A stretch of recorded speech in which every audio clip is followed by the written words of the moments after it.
Hello student आज आम पढ़ा से 7 मार्क क्वेश्चन आंसर डिस्कसन करवा जहाँकि आमर कौन आमर जो political science honours core 13 important question discussion करवा है 7 मार्क जहाँकि आमर एग्जाम हेल्पफुल रहा चलो डिस्कस करवा।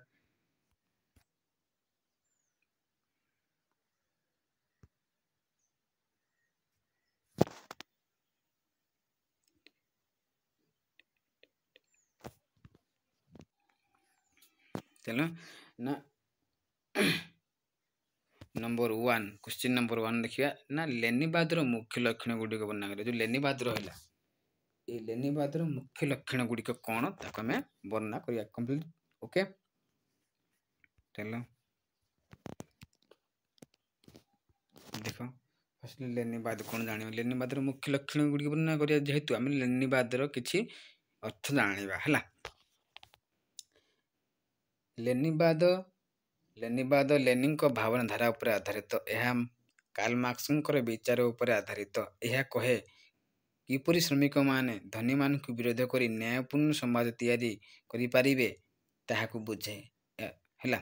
देखो ताहले जो लेनिबाद लेनिनଙ୍କର गोटे कोन ना भावना धारा उपर आधारित ताले जो लेनिबाद होची कोन लेनिबाद होची कोन लेनिनଙ୍କର ए जो हमर ए जो लेनिनଙ୍କର कोन लेनिनଙ୍କର भावना धारा बा विचार धारा उपर आधारित ताले कहू कहा पर लेनिनଙ୍କର ए जो लेनिबादटा लेनिनଙ୍କର कहा लेनिनଙ୍କର का लेनिनଙ୍କର जो रहिला लेनिनଙ୍କର भावधारा उपर आधारित ताले कहा पर आधारित ताले थिला लेनिबादटा भावना धारा उपर आधारित ताले भाव धारा उपर आधारित थिला लेनिन कोनमा लेनिबाद होला। लेनिबाद लेनिनଙ୍କର भावधारा उपर आधारित यह माने कोन लेनिबाद कोन करे ना लेनिबाद कार्ल मार्क्सଙ୍କର जो विचार उपर आधारित ताले जो लेनिबाद तो कहला प्रथमे कोन ना लेनिनଙ୍କର जो भावधारा उपर आधारित तापर कहूची जे कोन लेनिबाद कहूची ना जो कार्ल मार्क्सଙ୍କର जो कार्ल मार्क्सଙ୍କର जो विचार उपर अछि से विचार उपर मध्य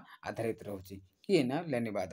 त लेनिबादर अर्थ होची कोन ना जो श्रमिक मान रहले ई श्रमिक माने देखे यह कहे माने कोन ना लेनिबाद कहबा लेनिबादर अर्थ होची ना किपरि श्रमिक माने धनी मानकु विरोध करी न्यायपूर्ण समाज तैयारी करि पारिबो ताहाकु बुझाउची हैला। देखो तार अर्थ होची ना जो श्रमिक मान रहले जे श्रमिक गोष्ठी मान रहले से श्रमिक माने कोन करिवे ना किपरि भाबरे धनी मान शोषण करी किबा विरोध करी गुटे न्यायपूर्ण समाज तैयारी करिवे कोन गुटे न्यायपूर्ण समाज तैयारी करिवे सेते पे ताहाकु बुझाइता है बा यार अर्थ लेनिबादर अर्थ होची यह चलो यार लक्षण गुडी देखिबा हमर मुख्य लक्षण गुडी कोन कोन होची तार देखिबा। ओके देखो नंबर 1 लक्षण होची गुटे श्रेणी संघर्ष और विप्लव। श्रेणी संघर्ष और विप्लव देखिए गोटे लक्षण ताले श्रेणी संघर्ष विप्लव कोन देखो देखो ना आइर समाज को दुईटी श्रेणी रे भाग होईची पुंजीपति और श्रमिक माने हैला। देखे समाज जो रहिला हम से समाज को श्रेणी संघर्ष विप्लव रे हैला कोन ये गोटे हमर लक्षण से लक्षण जे श्रेणी संघर्ष और विप्लव रहिला से श्रेणी संघर्ष और विप्लव रे हमर जो लक्षणटा से लक्षण कोन कहूची देखो ना जो हमर समाज रहिला से समाज कोन होची ना दुई भाग विभक्त होईची पुंजीपति जहा को हम धनी माने कहि परिबा आ श्रमिक माने ए दुईटी श्रेणी रे विभक्त होईची समाज को हैला।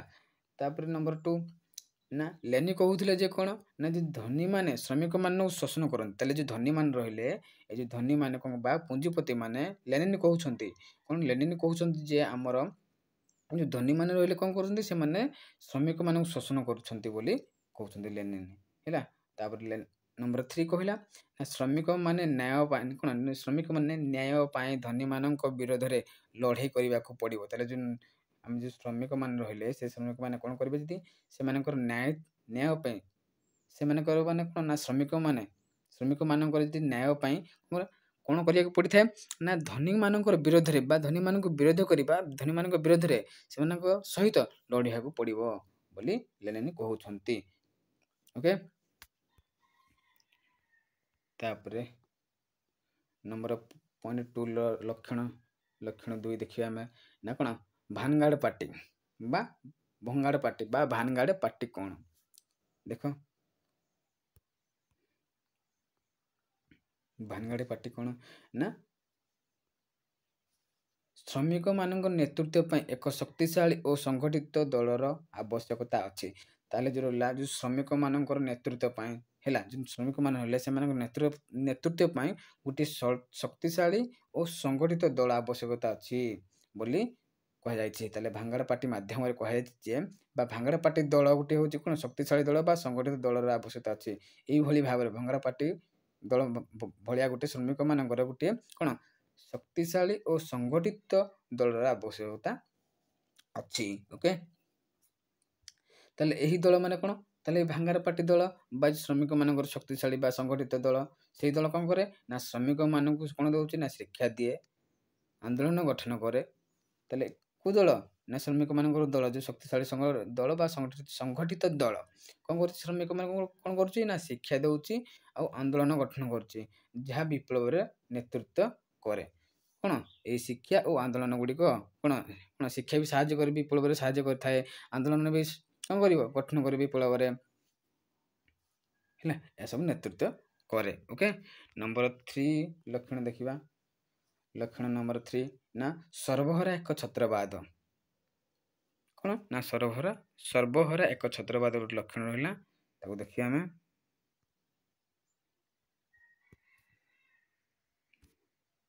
ଦେଖ ନା ସର୍ବହରା ଏକ ଛତ୍ରବାଦର ଲକ୍ଷଣ ଗୋଟେ ନା ବିପ୍ଳବ ପରେ ଶ୍ରମିକମାନେ ସରକାର ନିୟନ୍ତ୍ରଣ ନେବେ। ତାର କ'ଣ କୁହାଯାଇଛି ଏଠି ଯେ କ'ଣ କୁହାଯାଇଛି ବିପ୍ଳବ ହେଲା ପରେ କ'ଣ କରିବେ ଯେଉଁ ଶ୍ରମିକମାନେ ରହିଲେ ସରକାରଙ୍କୁ ନିୟନ୍ତ୍ରଣ ନେବେ ବା କରିବେ ବା ନିୟନ୍ତ୍ରଣରେ ରଖିବେ ବା କ'ଣ ସରକାରଙ୍କୁ ନିୟନ୍ତ୍ରଣ କରିବେ ବୋଲି କୁହାଯାଇଛି ଏଠାରେ। ସର୍ବହରା ଏକ ଛତ୍ରବାଦରେ ବିପ୍ଳବ ଯେଉଁ ରହିଲା ସେଇଟା ଗୋଟେ ଲକ୍ଷଣ। ଏଇ ଲକ୍ଷଣରେ କୁହାଯାଇଛି ଯେ ବିପ୍ଳବ ମାନେ ରହିଲେ ବିପ୍ଳବ ହେଲା ପରେ ଶ୍ରମିକମାନେ କ'ଣ କରିବେ ନା ସରକାରଙ୍କୁ ନିୟନ୍ତ୍ରଣ କରିବେ। ତାହେଲେ ଆମର ଯେଉଁ ଲକ୍ଷଣ ସର୍ବହରା ଏକ ଛତ୍ରବାଦରେ କହିଛନ୍ତି ଯେ ଆମର ଭ୍ଲାଦିମିର ଲେନିନ୍ ଲକ୍ଷଣ ସାହାଯ୍ୟରେ କ'ଣ ତାଙ୍କର ଲକ୍ଷଣ ଯେଉଁ ରହିଲା ନା କ'ଣ ବିପ୍ଳବ ପରେ ଶ୍ରମିକମାନେ ସରକାର ନିୟନ୍ତ୍ରଣ କରିବେ ଏବଂ 2 ନମ୍ବର ରହିଲା ଏହି ଶାସନ ଧନୀମାନଙ୍କ ଶକ୍ତି କମାଇବ ଓ ସମାଜବାଦ ଗଠନ କରିବ। ତାହେଲେ ଯେଉଁ ଏହି ଶାସନ ରହିଲା କେଉଁ ଶାସନ ସର୍ବହରା ଏକ ଛତ୍ରବାଦ ବା ତାକୁ ଆମେ କହିପାରିବା ଗୋଟେ ଶ୍ରମିକ ଶାସନ ବୋଲି ମଧ୍ୟ କହିପାରିବା। କ'ଣ ସର୍ବହରା ଏକ ଛତ୍ରବାଦକୁ ମଧ୍ୟ ଶ୍ରମିକ ଶାସନ ବୋଲି କୁହାଯାଇଛି। ଦେଖନ୍ତୁ ଏହି ଶାସନକୁ ମଧ୍ୟ କ'ଣ କୁହାଯାଇଛି ନା ଶ୍ରମିକ ଶାସନ ବୋଲି କୁହାଯାଇଛି। ତାହେଲେ ଏଠି କ'ଣ କୁହାଯାଇଛି ନା ଏହି ଶାସନ ଧନୀମାନଙ୍କର ଶକ୍ତିକୁ କମାଇ ବା ସେମାନଙ୍କର ଶକ୍ତିକୁ ଧ୍ୱଂସ କରି ସମାଜବାଦ ଗଠନ କରିବ ବୋଲି କୁହାଯାଇଛି। ତାକୁ ମଧ୍ୟ ଆମେ କ'ଣ କହିପାରିବା ନା ଶ୍ରମିକ ଶାସନ ବୋଲି କୁହାଯାଏ। ଓକେ, ନମ୍ବର 4 କେନ୍ଦ୍ରୀୟ ଅର୍ଥନୀତି ଲକ୍ଷଣ ଆସିଲା ଆମର ଦେଖିବା। 4 ନମ୍ବର ରହିଲା କେନ୍ଦ୍ରୀୟ ଅର୍ଥନୀତିର ଲକ୍ଷଣ। ଗୋଟେ ଲକ୍ଷଣ ନମ୍ବର 4 ଯାହାକି କେନ୍ଦ୍ରୀୟ ଅର୍ଥନୀତି ବା ସେଣ୍ଟ୍ରାଲାଇଜ୍ଡ ଇକୋନୋମିକ୍। ତାହେଲେ ଲେନିନ୍ କ'ଣ କରେ ଦେଖ।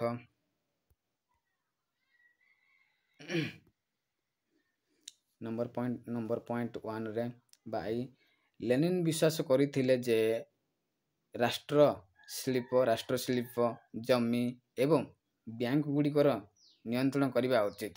ଯେଉଁ ଲେନିନ୍ କହୁଥିଲେ ବା ବିଶ୍ୱାସ କରିଥିଲେ ଯେ ଯେଉଁ ରାଷ୍ଟ୍ର ଶିଳ୍ପ ରହିଲା, ଜମି ରହିଲା ଏବଂ ବ୍ୟାଙ୍କ ରହିଲା, ସେଇ ବ୍ୟାଙ୍କ ଗୁଡ଼ିକୁ କ'ଣ କରିବାକୁ ପଡ଼ିବ ନା ନିୟନ୍ତ୍ରଣ କରିବା ଉଚିତ ବୋଲି ଲେନିନ୍ ବିଶ୍ୱାସ କରୁଥିଲେ। ଓକେ, ନମ୍ବର 2 ଏହା କ'ଣ ନା ସମ୍ପଦକୁ ସମ୍ପୂର୍ଣ୍ଣ ଠାରୁ ସ୍ୱାର୍ଥପୂର୍ଣ୍ଣ ଭାବେ ବ୍ୟବହାର କରିବାକୁ ସାହାଯ୍ୟ କରେ।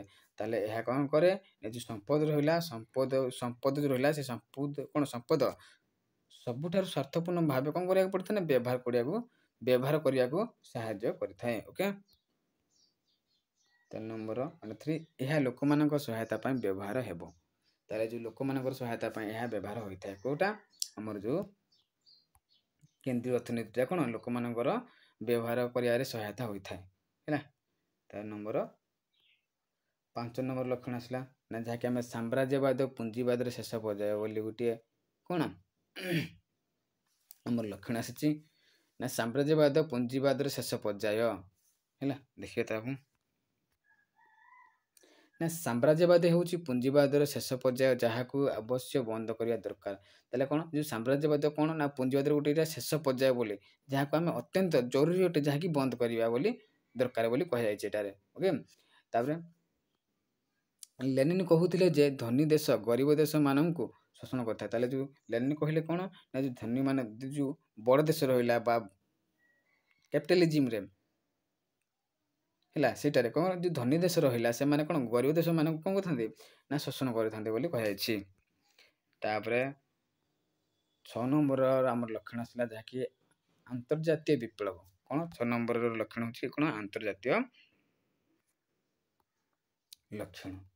ଦେଖିବା ଏଇରେ ଲେନିନ୍ ବିଶ୍ୱାସ କରୁଥିଲେ ଯେ ସମାଜବାଦ କେବଳ ଏକ ଦେଶରେ ଲାଗୁ ହୋଇପାରିବ ନାହିଁ। ତାହେଲେ ଯେଉଁ ଲେନିନ୍ କହୁଥିଲେ ବା ବିଶ୍ୱାସ କରିଥିଲେ ଯେ ଲେନିନ୍ ବିଶ୍ୱାସ କରିଥିଲେ କ'ଣ ଏ ଯେଉଁ ସମାଜବାଦ ରହିଲା ସେ କେବେ ହେଲେ ବି କ'ଣ ଗୋଟିଏ ଦେଶରେ କ'ଣ ହେଇପାରିବ ନାହିଁ ଲାଗୁ ହେବ ନାହିଁ ବା ଏକ ଦେଶରେ ଲାଗୁ ହୋଇପାରିବ ନାହିଁ ବୋଲି ସେ ବିଶ୍ୱାସ କରୁଥିଲେ ହେଲା। ତା ନମ୍ବର 2 ସମୁଦାୟ ବିଶ୍ୱର ଶ୍ରମିକମାନେ ଏକତ୍ର ହୋଇ ସଂଘର୍ଷ କରିବାକୁ ପଡ଼ିବ।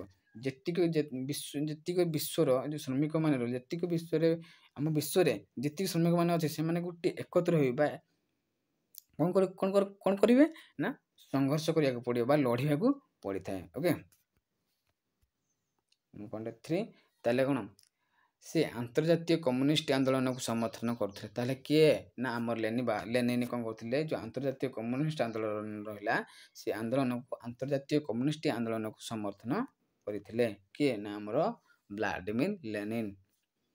ତାପରେ ସାରାଂଶ ଦେଖିବା ସମାଲୋଚନା କରିବା ବା ସାର କଥା ଯାହା କୁହାଯାଉଛି ଆମେ ସମରି ଦେଖିବା ନା ଲେନିବାଦ କହେ ଯେ ଶ୍ରମିକମାନେ ମିଶି ଧନୀମାନଙ୍କୁ ବିରୋଧ କରିବା ଏବଂ ଏକ ନ୍ୟାୟପୂର୍ଣ୍ଣ ସମାଜ ଗଠନ କରିବା ଦରକାର। ଦେଖେ ଲେନିବାଦ କହେ କ'ଣ କହୁଛି ନା ଲେନିବାଦର ଅର୍ଥ କହୁଛି ଯେ ବା ଲେନିବାଦ କହେ ମାନେ କ'ଣ ଲେନିବାଦର ଅର୍ଥ ହେଉଛି କ'ଣ ଶ୍ରମିକମାନେ କ'ଣ ମିଳିମିଶି କରି ଗୋଟେ ଧନୀମାନଙ୍କୁ ବିରୋଧ କରିବେ ଏବଂ ଏକ ନ୍ୟାୟପୂର୍ଣ୍ଣ ସମାଜ ଗଠନ କରିବା ଦରକାର ବୋଲି ତାର ଅର୍ଥରେ କୁହାଯାଇଛି। Okay clear.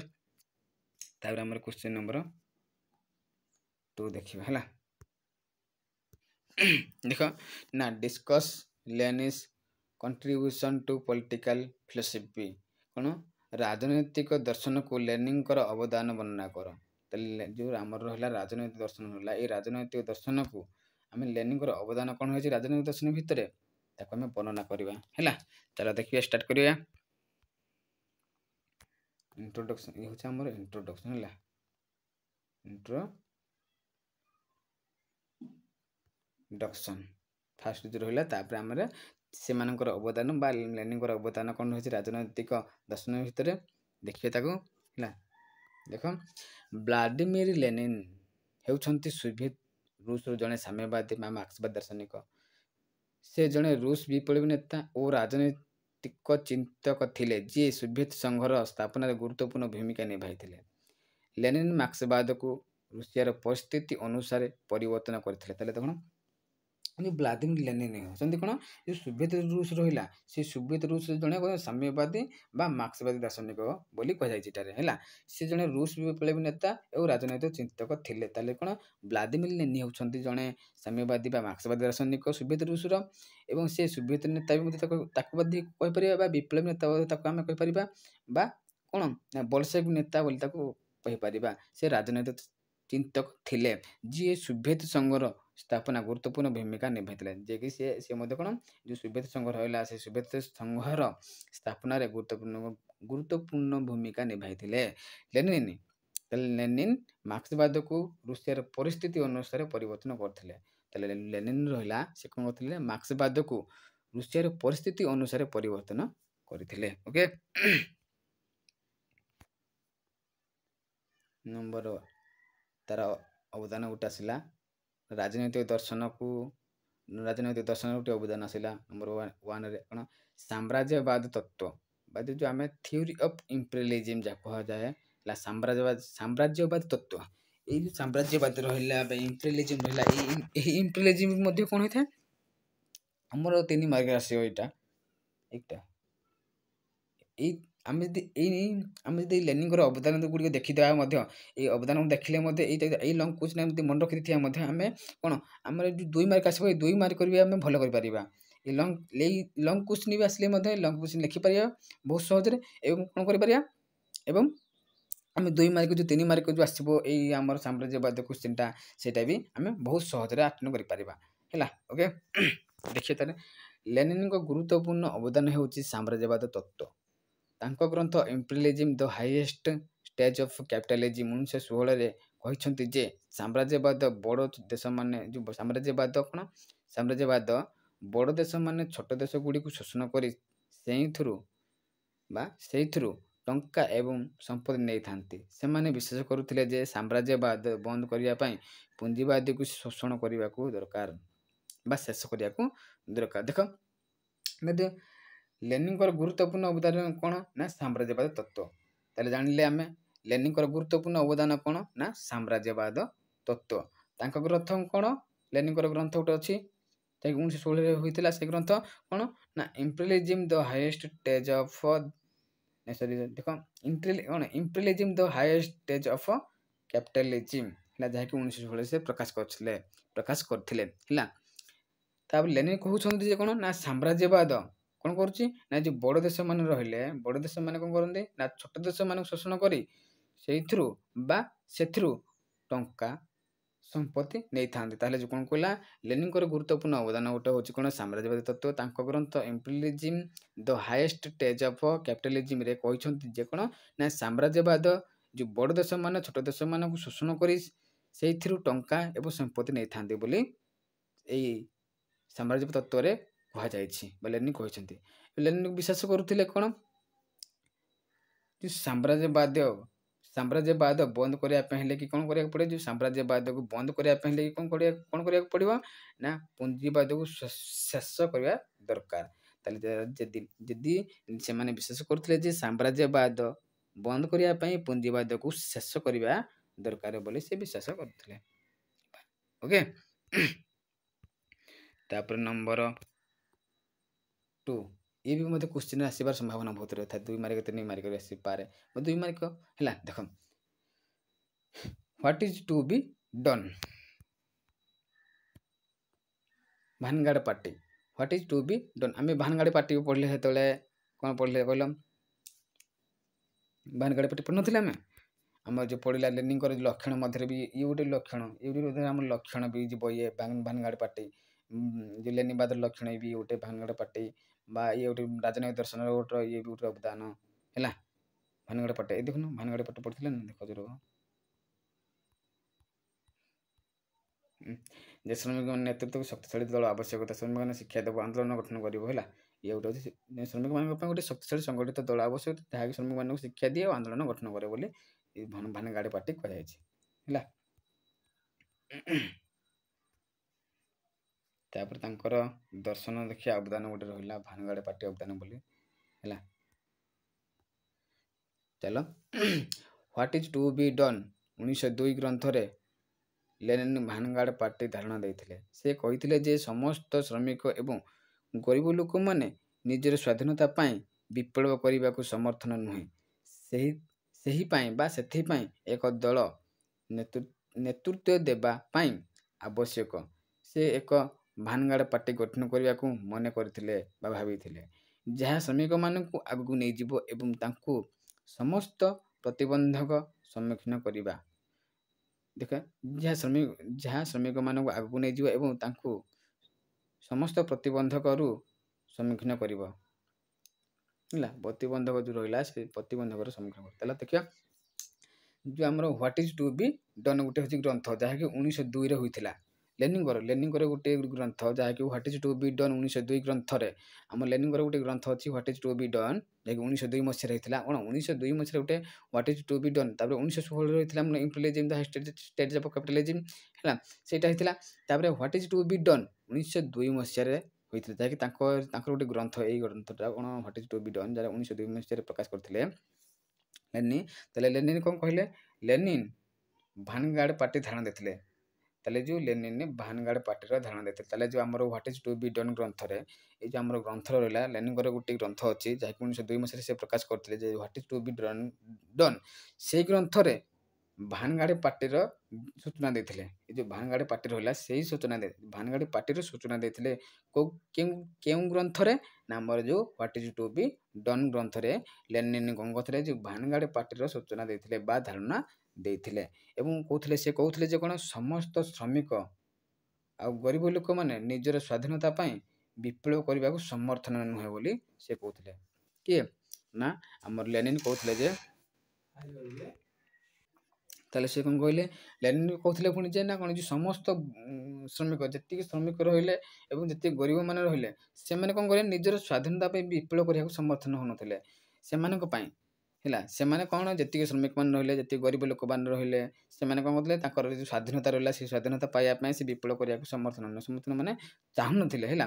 ସେଥିପାଇଁ ଏକ ଦଳ ନେତୃତ୍ୱ ଦେବା ପାଇଁ ଆବଶ୍ୟକ, ସେଥିପାଇଁ ଗୋଟେ ଦଳ ହେଉଛି ଆବଶ୍ୟକ ହୋଇଥିଲା ହେଲା। ଏବଂ ସେ କହୁଥିଲେ ସେ ଏକ ଭାନଗାଡ଼ି ପାର୍ଟି ସେ ଏକ କ'ଣ ଭାନଗାଡ଼ି ପାର୍ଟି ଗଠନ କରିବାକୁ ମନେ କରିଥିଲେ ବା ଏଠୁ ସେ ଯେତେବେଳେ ତାଙ୍କ ଗ୍ରନ୍ଥ what is to be done 1902 ମସିହାରେ ତାଙ୍କ ଗ୍ରନ୍ଥରେ ଲେଖିଥିଲେ କ'ଣ ଯେଉଁ ଭାନଗାଡ଼ି ପାର୍ଟି ବିଷୟରେ ଧାରଣା ଦେଇଥିଲେ। ସେ କହୁଥିଲେ ସମସ୍ତ ବିପ୍ଳବ ଯେଉଁ ସମସ୍ତ ଶ୍ରମିକମାନେ ରହିଲା ଗରିବ ଲୋକମାନେ ସେମାନେ କ'ଣ କରୁଥିଲେ ସେମାନଙ୍କର ନିଜର ସ୍ୱାଧୀନତା ପାଇଁ ସେମାନେ କ'ଣ ବିପ୍ଳବ କରିବାକୁ ଚାହୁଁନଥିଲେ ଏବଂ ସେଥିପାଇଁ ଗୋଟେ କ'ଣ କରିବାକୁ ପଡ଼ିବ ବୋଲି ଲେନିନ୍ ଭାବିଥିଲେ ନା ଲେନିନ୍ ଭାବିଥିଲେ ଗୋଟେ କ'ଣ କରିବାକୁ ପଡ଼ିବ ନା ଗୋଟେ ଦଳ ଗଠନ କରିବାକୁ ପଡ଼ିବ ଯାହାକି ଏବଂ ସେ ଗୋଟେ ଭାନଗାଡ଼ ପାର୍ଟି ଯେଉଁ ଭାନଗାଡ଼ ପାର୍ଟି ଗୋଟେ ଗଠନ କରିଥିଲେ ଦଳଟେ ହେଲା।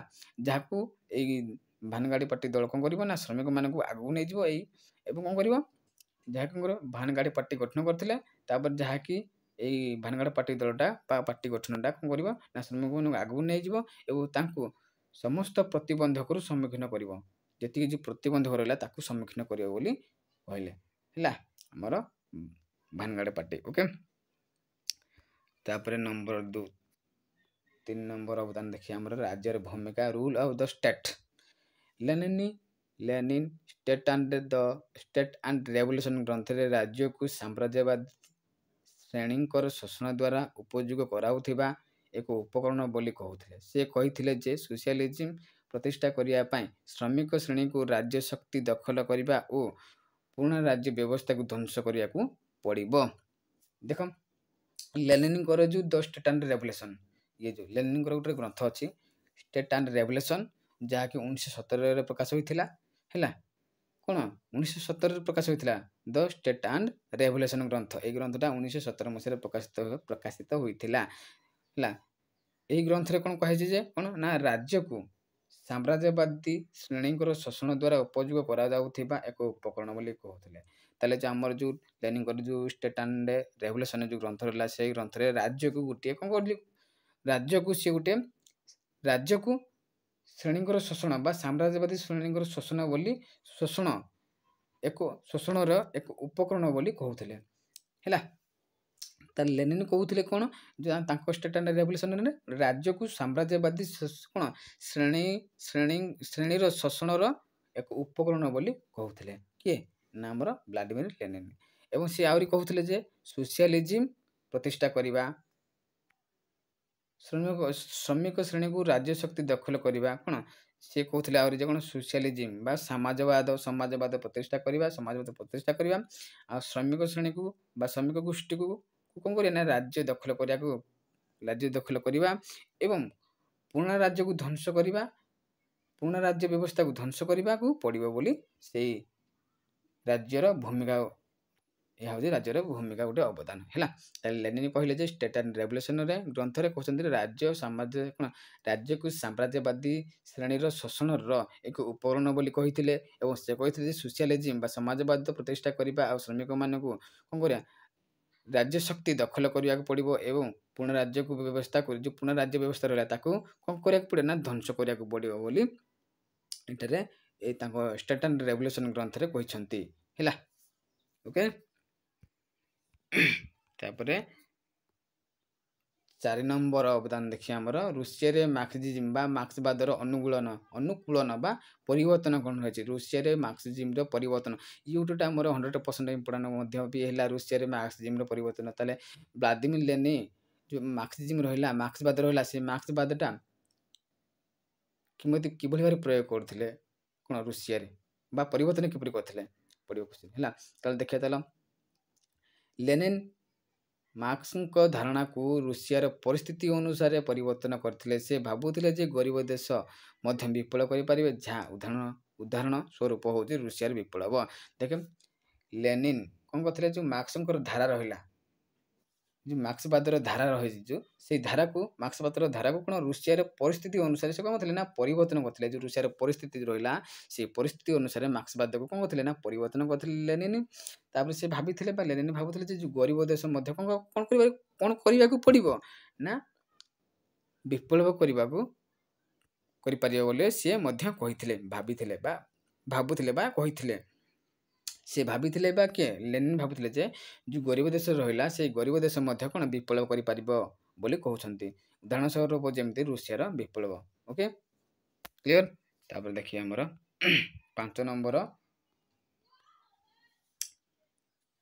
अनुवाद रहा जो राजनैतिक दर्शन लेनिन को अवदान जो 5 नंबर अनुवाद पढ़िया देख ये गोटे आम 100% क्वेश्चन पड़ो ना व्हाट इज डेमोक्रेटिक सेंट्रलिज्म कौन कहला ना what is democratic centralism 2 mark आसबार बहुत संभावना रही है 2-3 मार्क है आसो एमती लिखिपारे है देख लेनिन एक स्थिर एवं प्रभावशाली दल गठन पर डेमोक्रेटिक सेंट्रलिज्म जहाँ आम कहीपर गणतांत्रिक केन्द्रीयता प्रस्ताव देते सूचना प्रस्ताव करते से चिंता करुले जे दल भितर कौन खोला आलोचना हेबा दरकार किंतु निष्पत्ति ग्रहण हेले समस्त को से अनुसरण करने आवश्यक ओके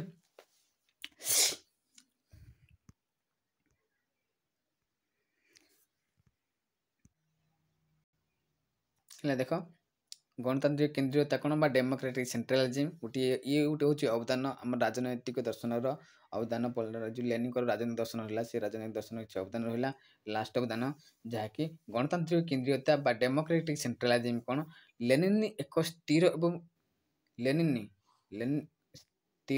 एवं प्रभावशाली दल गठन पर डेमोक्रेटिक सेंट्रलिज्म धारणा प्रस्ताव करते देख आम जो लेनिन रहा से लेनिन कौन कले एक स्थिर एवं प्रभावशाली दल गठन करने कौन एक स्थिर एवं प्रभावशाली दल गठन करने कौन ना गणतांत्रिक केन्द्रीयता सूचना करते प्रस्ताव देते प्रस्ताव कौन थे ना प्रस्ताव करते धारणा प्रस्ताव करते जो आमर लेनिन कौन एक स्थिर एवं शक्तिशाली दल गठन करने डेमोक्रेटिक सेंट्रलिज्म धारणा प्रस्ताव करते आमर लेनिन है आ से चिंता करुले से चिंता माने कि गणतंत्र आम जो लेनिन चिंता करते जे कौन दल जो रहा आम जो डेमोक्रेटिक सेंट्रलिज्म दल रहा से दल भितर कौन करे खोलाखोली आलोचना हवा दरकार खोलाखोली भाव आलोचना हम एवं निष्पत्ति ग्रहण हेले कि खोलाखोली आलोचना है जो निष्पत्ति सठिक हे गोटे निष्पत्ति ना समस्ते आलोचना करेंगे मिसिक गोटे डेमोक्रेटिक गणतंत्र से दल रहा डेमोक्रेटिक गणतंत्र केन्द्रित रहा से केन्द्र जाए कौन समस्त नेता मान कौन कर किसी आलोचना करेंगे कौड़ा सठिक कौड़ा भूल से जो निष्पत्ति सब समालोचना सरला गोटे निष्पत्ति सठिक होता है से निष्पत्ति समस्ते कौन गोटे निष्पत्ति बाहर से निष्पत्ति से कहले पुणी कौन से निष्पत्ति समस्त को कौन कौन करने पड़ो ना अनुसरण करने आवश्यक बोली से कहले देख देख लेनिन एक स्थिर एवं प्रभावशाली दल गठन पर डेमोक्रेटिक सेंट्रलिज्म धारणा प्रस्ताव करते सूचना देते से चिंता करते पुणी कौन दल जो रहा से दल भितर कौन ना खोला आलोचना हेबा दरकार खोला आलोचना हेबा दरकार किंतु निष्पत्ति ग्रहण हेले कौन समस्त को से कौन करने पड़ो ना अनुसरण करने आवश्यक बोली कहते आमर व्लादिमीर लेनिन ये डेमोक्रेटिक केन्द्रीयता अवदान साहाय्य ओके तापर आमर समालोचना देखिए कौन ना समालोचना सारांश देखा समरी जहाँ कह चलो ना लेनिन मार्क्सवाद को रुषियार परिस्थिति अनुकूलन करते धारणा गुड़िक एवं संपूर्ण विश्व में सोशलिज्म एवं कम्युनिस्ट आंदोलन को प्रभावित है देख जो लेनिनवाद रहा लेनिन जो मार्क्सवाद लेनिन जो मार्क्सवाद को लेनिन जो मार्क्सवाद से कौन कला जो रुषियार परिस्थिति रहा परिस्थिति अनुसार कौन करते ना परिवर्तन करते जहाँकि ये धारणा गुड़िक एवं संपूर्ण विश्व में कौन कर सोशलिज्म एवं कम्युनिस्ट आंदोलन को प्रभावित करती जहाँकि देख जो लेनिन मार्क्सिज्म को मार्क्सवाद को रुषियार परिस्थिति ରୁଷିଆର ଯେଉଁ ପରିସ୍ଥିତି ରହିଲା ସେଥିପାଇଁ ସେ କ'ଣ କରୁଥିଲେ ପରିବର୍ତ୍ତନ କରିଥିଲେ ତାଙ୍କର ଧାରଣା ଗୁଡ଼ିକ। ଏବେ ତାଙ୍କ ଧାରଣା ଗୁଡ଼ିକ ମାନେ କାହାର ଆମର ଲେନିଙ୍କର ଲେନିଙ୍କର ଧାରଣା ରହିଲା ସେଇଟା କ'ଣ କରୁଛି ସମ୍ପୂର୍ଣ୍ଣ ବିଶ୍ୱରେ କ'ଣ କରୁଛି ସୋସିଆଲିଜିମ୍ ସମାଜବାଦ ଏବଂ କମ୍ୟୁନିଷ୍ଟ ଆନ୍ଦୋଳନ ସମାଜବାଦକୁ ଏବଂ କମ୍ୟୁନିଷ୍ଟ ଆନ୍ଦୋଳନକୁ କ'ଣ କରୁଛି ନା ପ୍ରଭାବିତ କରୁଛି କୋଉରାକ ନା ଆମର ଲେନିନଙ୍କର ଯେଉଁ ସାମ୍ରାଜ୍ୟ ଯେଉଁ ମାର୍କ୍ସିଜିମ୍ ରହିଲା ବା ମାର୍କ୍ସବାଦକୁ ରୁଷିଆର ପରିସ୍ଥିତି ପାଇଁ ଅନୁକୂଳ ବା ପରିବର୍ତ୍ତନ କରିଥିଲେ ଏବଂ ତାଙ୍କର ଧାରଣା ଯେଉଁ ରହିଲା ସେଇ ଧାରଣା ଗୁଡ଼ିକ କ'ଣ କରୁଥିଲା ନା ବିଶ୍ୱରେ ସେ ଯେଉଁ କ'ଣ ସମାଜବାଦ ଏବଂ କମ୍ୟୁନିଷ୍ଟ ଆନ୍ଦୋଳନକୁ ପ୍ରଭାବିତ କରୁଛି। ଓକେ କ୍ଲିଅର ବୁଝିଲ। ଏ ଦୁଇଟି ଥିଲା ଆମର 7 ମାର୍କ କ୍ୱେଶ୍ଚିନ୍ ହେଲା। ଓକେ ଆଉ କେତୋଟି 7 ମାର୍କ ଆମେ ଡିସ୍କସନ୍ କରିବା ହେଲା।